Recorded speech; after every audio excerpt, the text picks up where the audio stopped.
Бүгүн 19 сентябрь өлкөдө улуттук аза күтүү күнү. Борбордук телеканалдын жетекчилиги жана жалпы жааматы чек ара жаңжалынан шейит кеткендердин жакындарына терең кайгыруу менен көңүл айтат. Акыркы расмий маалыматтарга ылайык Тажикстандын куралдуу кол салуусунан 59 кыргызстандык көз жумду. Алардын арасында жай тургундар да бар.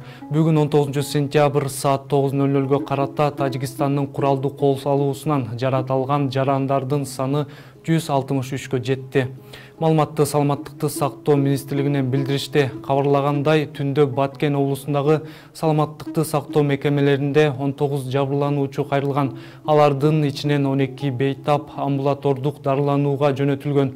Ооруканаларда 144 бейтап дарыланууда. Өлкө башчы Садыр Жапаров бүгүн 19 сентябрда Тажикстандын кол салуусунан улам өлкө элине түз эфирде кайрылуу жасады. Президенттин кайрылуусунда чек арада каза болгон аскер кызматкерлердин эрдигин белгилеп, алардын ата-энелеринде мукактанып жатып таазим кылды. Мекен чегин коргоо ары жооптуу, ары сыймыктуу ыйык милдет. Ошентсе да эр жигиттерибиз эл жеринин чегин коргоп жатып, кандары заун болгонуна ар бирибиздин жүрөгүбүз сыздап турат. Курман болгон жоокерлерибизди жарык дүйнөгө алып келип, кыргыз жерин жанындай сүйүп, ага өмүрүн берүүгө даяр кылып тарбиялап өстүргөн энелерге айтарым: сиздер чыныгы баатыр уулдарды төрөгөн экенсиздер. Сиздерге башым дейип таазим кылам. Ошондой эле мамлекет башчы Баткенге барабыз деген жөнөкөй жарандарга кайрылып, Кыргызстандын армиясы барган сайын жетилип, катыгын берүүгө жетил деп белгиледи. Кагылышууда талкаланган күйгөн үйлөрдү чукул арада кайра курууга да мамлекетибизден каражат бар деп айтып өттү. Армиябыз барган сайын ар тараптан күчтөнүп, катылгандын катыгын берүүгө моралдык жактан да, материалдык жактан да жетилип барат. Кагылышууда талкаланган күйгөн үйлөрдү чукул арада кайра курууга да мамлекетибизде каражат бар. Бүгүн 19 сентябрда УКМКнын башчысы Камчыбек Ташиев журналисттерге Баткендеги акыркы абал боюнча комментарий берди. Муну менен катар баласын жоготкон ата-энелерден кечирим сурайм. Мен жооптумун деп көзүнө жаш алды. Баатырларга, баатыр жокерлерге таазим этемин.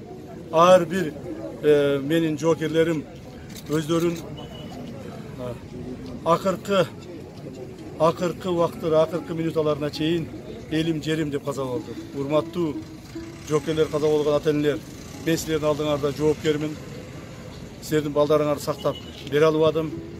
Дагы бир жолу элимден, журтумдан каза болгон жокерлерибиз ата-энесинен мен кечирим сурайм.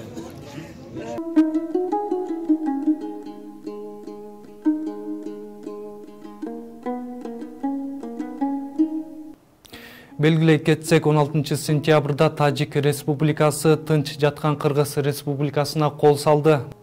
Маалыматка ылайык, Тажик тарап буга чейин сүйлөшүлгөн бардык келишимдерди бузуп, 6:00 чамасында Кыргызстандын чек арасына аскерин тартып келип, куралдуу күчтөрдү, аскердик оор техникаларды колдонуу менен чек ара постторун жана калк жашаган аймактарды аткылаган.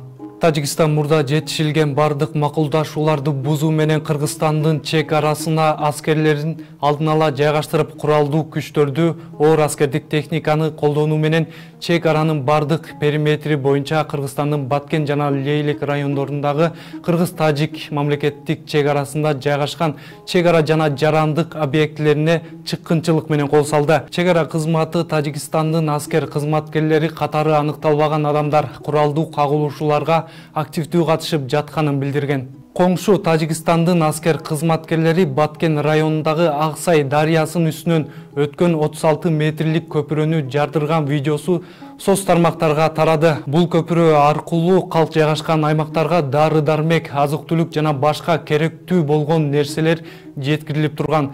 Кече 18 сентябрда транспорт министрлиги Тажик тарап Ак Суу дарыясындагы Уна көпүрөсүн жардырып жиберишкенин билдирген. Жардыруу болгон жерде атайын курулуш техникалары, жүктөгүч, экскаватор, бульдозер жана Уна калганын министрлик кошумчалаган.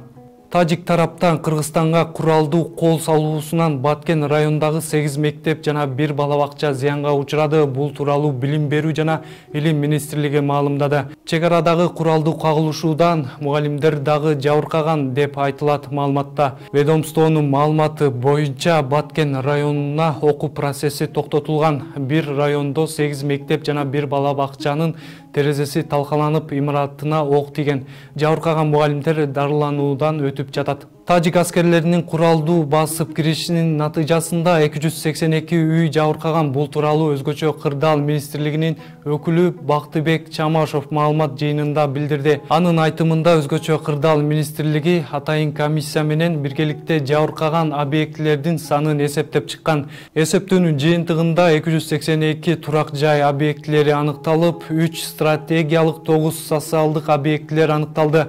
Андан тышкары 300дөн ашык айыл чарба объектилери күйүп кеткен.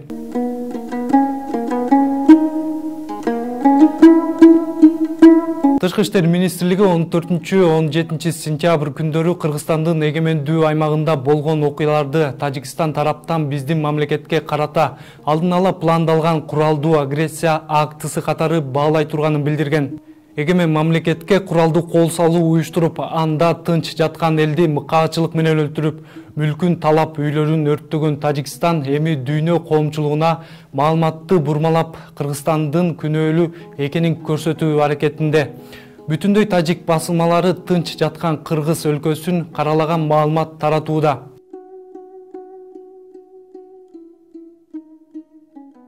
Кыргызстандын чек ара кызматы 17 сентябрь түнү Тажикстандын жарандары Богдари калктуу конушундагы үйлөрдүн өрттөп жаткандыгын кабарлаган.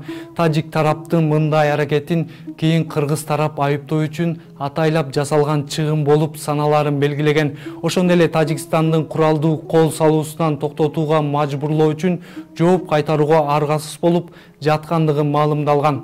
Чек ара кызматы 19 сентябрь саат 8:00 карата Кыргыз-Тажик чек арасынын Чоң Алай районундагы жана Баткен облусундагы тилкесинде абал чыңалуу бойдон тургандыгын, ошол эле маалда 18 сентябрдан 19 сентябрга караган түн тынч өткөндүгүн жана ок атышуу токтотуу келишимдери бузуулар катталбагандыгын маалымдады. Мамлекеттик чек аранын Кыргыз-Тажик тилкесинде жайгашкан чек ара кызматынын бөлүмдөрү күчөтүлгөн режимде кызмат өтөшүүдө. Тажикстандын кол салуусу боюнча кылмыш иши козголуп, тергөө иштери жүрүп жатат. Маалыматты Ички иштер министрлигинен маалымдашты. Билдирүүгө ылайык Баткен облусунда абал туруктуу бойдон турат, бирок чыңалуу сакталууда. Ички иштер министрлигинин орун басары Октябрь Урманбетов Баткен облусу боюнча коомдук коопсуздукту камсыздоо, Тажикстандын кол салуусунан зыянга учураган турак жайларды, мамлекеттик имараттарды, соода саттык түйүндөрдү толугу менен карап чыгуу жана анын чыгымдарын аныктоо боюнча түзүлгөн тергөө топторунун ишмердүүлүгүн толугу менен көзөмөлдөөдө.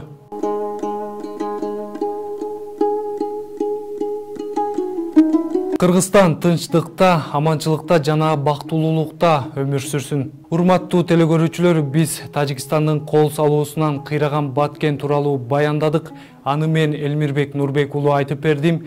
Кийинки эфирден көрүшкөнчө аман туруңуздар.